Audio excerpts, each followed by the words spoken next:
master, the man, the mystery, Paul Dare is here. There is a few things to talk about today. Let's start off with where you began with your training in sassoons into Trevor Sowerby style and the light bulb moments that you had. It's interesting. I look at my journey and I think I've been very fortunate that I've met the right people at the right time, because as a young I wanted to be a hairdresser, and I'm like, how the hell did you start to be a hairdresser? Like, no one in the family was a hairdresser. Yeah. So how do you become a hairdresser? At the end of the day, I decided, well, okay, well, I'll be a hairdresser and I'll be an apprentice. So I went into an establishment that I really knew nothing about. But I was with a group who were, teaching the philosophy of Vidal Sassoon, and it was extremely precise and challenging at the time. And I thought my educator at the time was a bit of a wanker, to be honest. He was so pedantic about what I did, and if I wore the wrong pants to school, he'd send me home. So, but in hindsight, I can look at that and say, well, you know what? It's good training. You're treating me to be disciplined. Yeah. Even when I put my pants on in the morning, So, and I thought that when I'd finished that training, I was eating a bit. I mean, I was like the guru of precise hair cutting, and everyone else that did anything around it was a dickhead. And I'm like, you know what? You're all stupid. This is the way you cut hair. This is. Trevor Sowerby was the creative director for Vidal Sassoon. He left and set up a salon in Covent Garden in London, and he did a haircut called the Wolfman. Do you want to show you the Wolfman? Yes, please. Yes, please. It is. Look at that. Which he was trying to create that fur-like approach. So that was cut with a razor, and well, I didn't know that at the time. I went looking and hunting as to how he did that. Was he chipping it away with a scissor? Was he, I don't know, slicing it? But no, he had to cut it with a razor. And the razor was a tool that was not allowed. I was never allowed to use a razor. There was one tool I was allowed to use, and that was a very small straight blade scissor. For all of your cutting? Everything. Really? Everything. Yeah. No, and which is the industry in whole. Most hairdressers will only ever use one tool. Huh. So I went and found his, as I said before, his video cassette that I put into my video cassette player, which gives you some indication as to how old I am. I had a cutthroat razor because there were no razors with safety guards on then, and I proceeded to experience doing the Wolfman, and I did incredibly shitty haircuts, and we did that staining of red in the hair at the same time, which on bleached hair was beautiful. So there was another mistake where we could do this soft red colour, which was purely blood. I mean, I cut myself numerous times.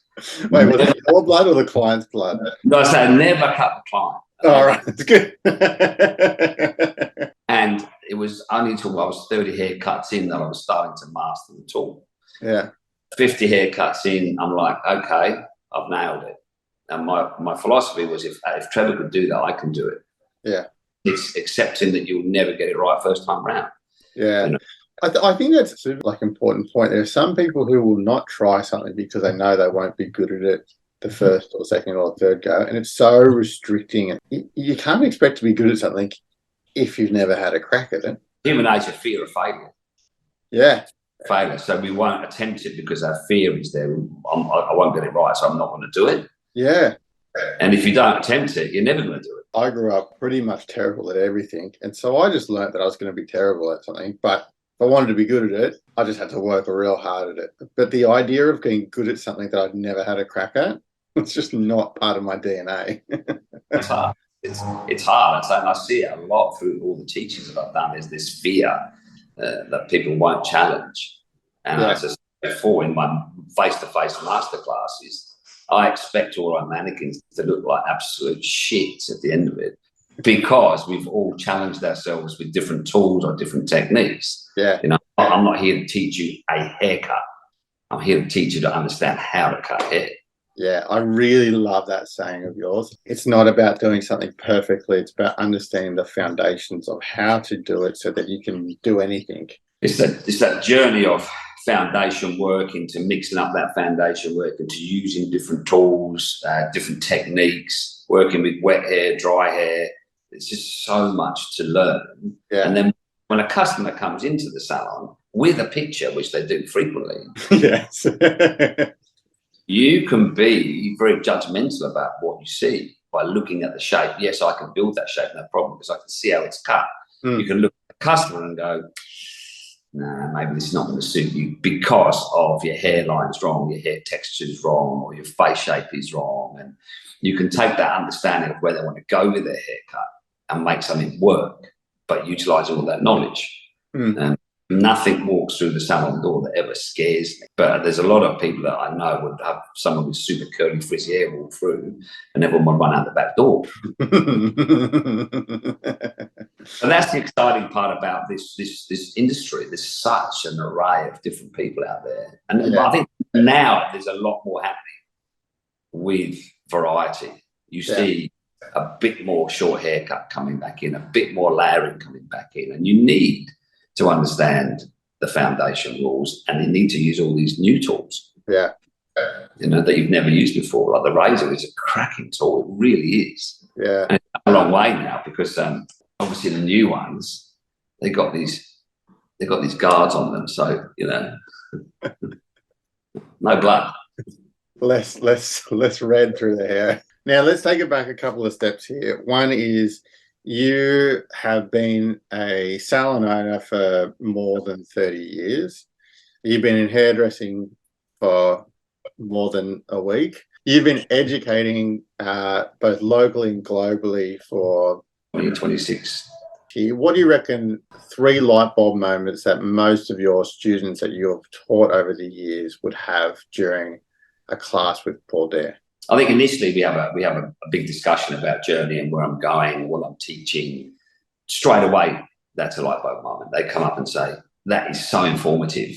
And no one's ever discussed it like that for me before, Paul. And then the other thing is just the tools that they use. The light bulb moment is working with a tool on a haircut they would never, ever imagine. Yeah. And one of them is I do a long layered haircut with clippers. And they're like, wow, I never even thought about that before. You know, I said, well, it cuts the hair. You're using the same technique as you're using maybe with the scissor, but you're getting a slightly different finish with your clipper. That always throws them. And there is a chain in New York City, that is all they use. It's just female, just clippers. It's a female chain and they only just ever use clippers. It's just their signature. Really? Like Spoon's signature in the early days is just a pair of scissors. Yeah.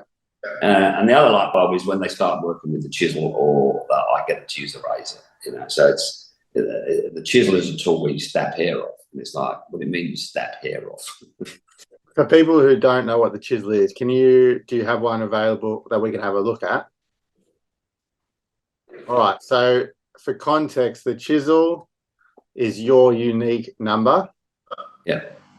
That you created. Yeah. Now, I think what's important to note is that that came out of a physical chisel that you started off with originally, correct? So you were using that on education on stage? Correct. Why? For the message was, it doesn't matter what I use to cut hair as long as I understand what I'm doing. Right. So if I understand how to manipulate hair with solid form or layers or graduation, whether I use a razor, whether I use a clipper, whether I use a straight blade, I needed a tool that was diverse from the industry, outside the industry, that's used in a creative manner. And I came up with the chisel, which is used to sculpt wood, stone. That first piece is a Japanese woodworker's chisel. Yeah. So it's, again, the steel and that is incredible. And we started playing with it within the salon and the group. We'd come around and we start playing with this tool to try and see how we can make a haircut work. And the only way we could make it work was generally just on short haircuts, and we would stab the hair off. And we get this the sort of shattered finish, but it didn't split the hair. It just gave us a really interesting texture, and we were cutting lots of steps in the haircut. Right. You got so much texture from the tool. The steps that you had were deliberate and were there to complement the haircut. And I needed that tool to have the audience say, "You are a dickhead, mate." You know. And I was on stage in Sydney. I remember the first time I used it on stage in Sydney, like, "You're a wanker," you know, like, "You're an idiot.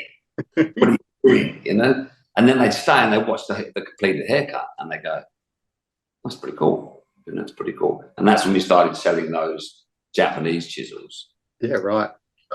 Would you use them in salon? Oh, correct. We use them in salon, definitely. And with the woodworker's chisel, as I said, we had to sharpen them on the stone. So you got your client sitting there, you got your stone on the bench, half an hour haircut. Excuse me, I just need to wet my stone and strop it. And it was just a really fun experience, and the team absolutely loved it. They thought it was so much fun. You know, the clients would come back because they like the texture. And yeah, right. We knew that there was certainly there was a danger factor in it, again, because there was no guard on this. Yes. The balance was incorrect. It was very heavy on one end and very light on the other. And then if it got wet, it became quite slippery. So you could, you know, take an ear off, or, you know, dent an eye. Or so then we went away and worked with industrial designers to create a design that was still like a similar size. Right.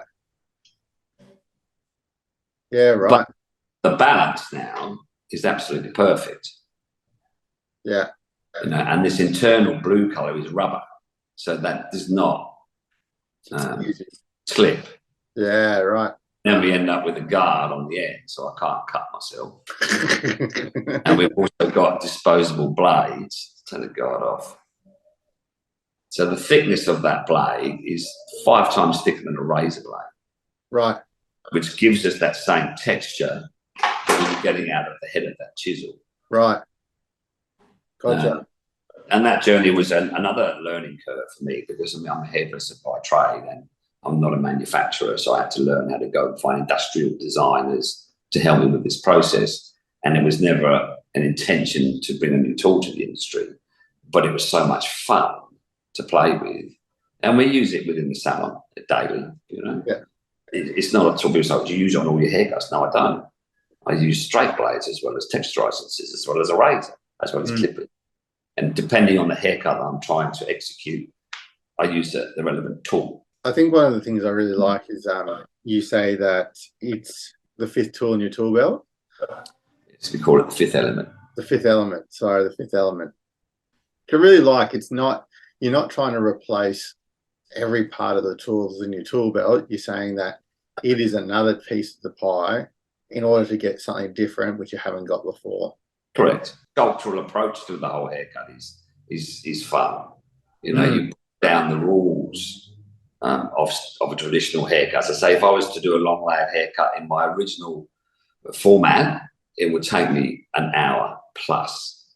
You know, here is a different approach, a different body stance, and I simplify it by 40 minutes. You know, I can do it in 20 minutes. Crazy. But I get that external texture on the haircut with the shape that I'm creating, working from short into long length. It's a simple tool to use. It's childish, really. You know? And my kids have had a crack at it when they were like 5 and 6, and halfway through their mannequin, it always looked pretty good, when they kept going, it was like disastrous. But it's a tool that, again, there's a fear factor that's involved. People look at it and go, "What do I do with that?" Yeah. Yeah. Do this. Doof. They go, "Oh." Just to clarify, the chisel is not a power or electrical tool. It is a razor, but you've created it in a way that you can move with it differently, correct? Correct. Yeah. I mean, people look at it and I see them at a trade show and they're like, "How do you turn it on?" where's the batteries go? You know, and I'm like, well, it's not that sort of tool. It's just a different action. When I'm using my razor, it's always wrist. Yeah. When I'm using my chisel, it's always elbow. Yeah. You know, so it's a different action of cutting hair. And when I was always layering hair as a young hairdresser, I would always use a vertical section to layer my hair. Right. When I work with that, I use a horizontal section, which effectively is cutting, is making the haircut quite lumpy, but it's a deliberate thing to get extra texture with a very different end on the hair. So it's, I say it's not a tool I use for all haircuts, but it's a tool that I use on specifics, you know. You've just recently brought out a masterclass, the Paul Dare masterclass, which has, again, you've been educating for more than 20 years. And I love the approach that you have, which is around understand the techniques, not the haircut. You're not looking for the end result. You're looking for what is the process. We spoke before and kind of nailed down the audience that you would suggest this being is, could be for anyone, could be for apprentices, could be for anyone. But I kind of like the idea of a hungry hairdresser, someone who is eager to learn more and more about their craft, about where they're going, and really understand cutting with different tools. That's kind of the foundation of where you're going, correct? Correct. And I think we may go on to use that, Jared, the hungry hairdresser. I like it. Hey, you know what? You heard it here first. Let's go with it. You're marketing for a reason, mate. And it's very much that. I mean, I think that I would probably hang myself if I was doing the same haircut every day. You need the variety in your day to make it fun. Yeah. You know, you need the short, you need the long, you need the curly, you need the straight. You know, so the masterclass is there to give you foundations in all of those techniques, from your basics right through to your complex mixing of different angles and working with different tools. Yeah. And it's always then the same, challenging yourself. So it is for that hairdresser that is hungry, that wants to grow, that wants to have someone walk through that door and they know that they're the person in the salon that can deliver. Mm. So there are a lot of salons where people are like, oh, it's not my thing, and will shy away. But in today's commercial environment as a hairdresser, you need to be busy. Mm. You know? And if you're doing the same haircut that everyone else is doing, you're all competing for the same customer. Mm. Mm. But then if you can diversify to the point where you can do short, long, straight, curly, razor, clipper, chisel, then you can really satisfy a much broader audience. Mm. My clients that come in, my regular clients that come in, range from about a 3-year-old to a 90-year-old. Do I give my chisel haircut to the 90-year-old? Generally not. But you deliver for them as a human being a very bespoke haircut because of my foundation, and I've pulled all that foundation together and put it into this masterclass. Yeah. So you can go away and feel that you can reference whenever you want. How did he do that razor haircut? I'm not quite sure how he did that razor haircut, as I did with Trevor's Wolfman. You know, how did he use that scissor over comb technique on that man? You know, the scissor over comb technique, which has never changed for a billion years. I've looked at it and gone, I reckon I could do that quicker and faster with a more effective result. You know. Yeah. And again, that's another light bulb moment in my classes when I show that to a hairdresser. Yeah. This instead of like that, and they're like, shit, that makes sense. I said, yeah, because I've always had that ability to challenge what I've been shown, and I'm always happy to look at new things, and I will never pass judgment on anything new until I've tried it myself. So the masterclass is, it just gives you a solid foundation of pretty much everything. Yeah. So I think if we cover off some of the topics that you cover in that masterclass, the foundations, solid form below and above the shoulders, layering, so uniform, increase, and graduation layering. Talk about curly hair cutting, short hair, the application of how they all come together, freehand on dry cuts, men's cuts, breaking the rules, so using different tools on how to use those different tools, and then working with the chisel as well. So I guess when it comes to, if someone is a cutter and they really want to understand a broader spectrum of how to use not just scissors but all the other tools in their tool belt, then this is going to be a great piece for them to understand and to get first-hand experience at the safety of their own home, so they can destroy their own mannequin haircuts instead of doing it on a person's head in the salon. Try new things on mannequins or friends that don't care too much. You know? I really, really enjoy the idea of destroy something when it doesn't matter. There's no risk on a mannequin. There is no person behind it has emotions or has to walk out the salon door. Let's. Can I ask you a question? What tools do you usually use on a daily basis? How many pairs of scissors do you have? What kind of scissors do you have? What are the other tools that you would use normally? I have a straight blade that is 7-inch blade and a 5-inch blade. Yeah. I then have a pair of texturizing scissors, and they've also come a long way. And I use them a particular way. And it's interesting too, because when I use a texturizing scissor, I use a texturizing scissor the way that they're not been made for. Not being a hairdresser, but right here. So if you're going to buy a pair of texturizing scissors, ideally you want to get even shanked scissors. Right. Because when I'm using the scissor to cut shape, I'm using the straight blade on my hand and I'm coming down with that. Okay. If I use the other way around, all the hair gets caught inside here and I'm not cutting it. So you have to use them this way. But if you look at a lot of texturizing scissors, they're actually made offset shanks to be used that way. Yeah. It's okay if you're thinning hair, but not okay if you're creating shape. Yeah.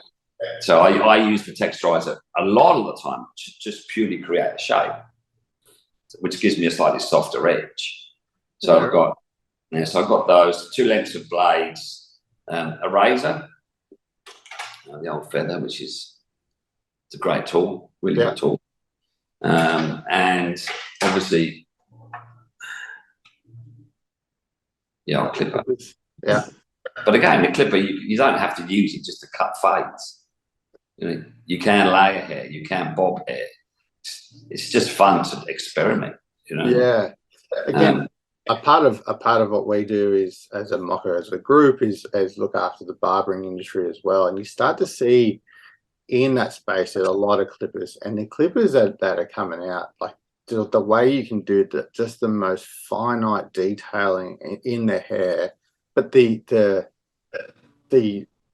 expansion of what people can do with razors alone is just incredible. I had a client that came in the other day and she wanted she wanted to shave and this design put in the back.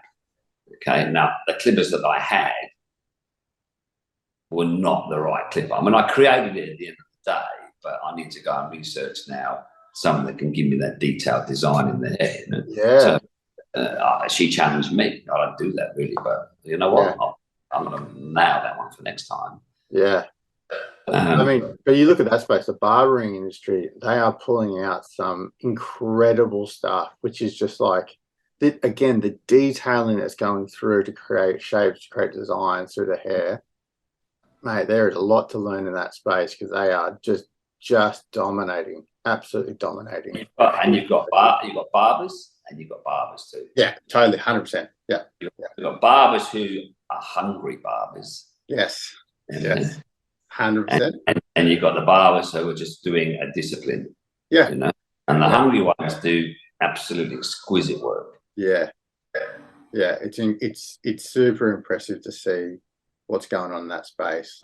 And the tools that are coming out of that space are genuinely innovating and kind of pushing the boundaries. Which is we did as part of development for Hot Shots, we went to Excellent Edges, and just seeing just the different types of scissors that they create and what they produce, I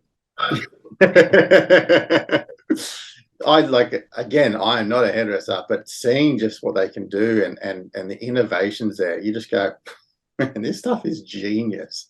Across the industry, the innovations that are happening across all brands, just impressive. Hey, really, just like, I think it's a really exciting space to be in. Yeah. And I think with Excellent Edges, they're going after the same market as me. They want the hairdresser that wants more than one tool. Yeah. You know, I had a client sitting, a male client sitting in my chair, and I had to just duck away. I left my scissors on the bench top. I came back and he said, I picked those scissors up. And this guy's a surgeon. And he said, they're exquisite. They're far better than the scissors I use. All right. So if people want to know, they want to jump onto the masterclass, where are they going? They need to go to pauldare.co. Yep. Which is my new website. Yep. And they go onto that website and they can click on the masterclass, or they can scroll down and click on the chisel. Yep. All right. So pauldare.co is where you need to go. They can all follow me on at the Paul Dare. So at the Paul Dare. At the Paul Dare. I love it. Outstanding.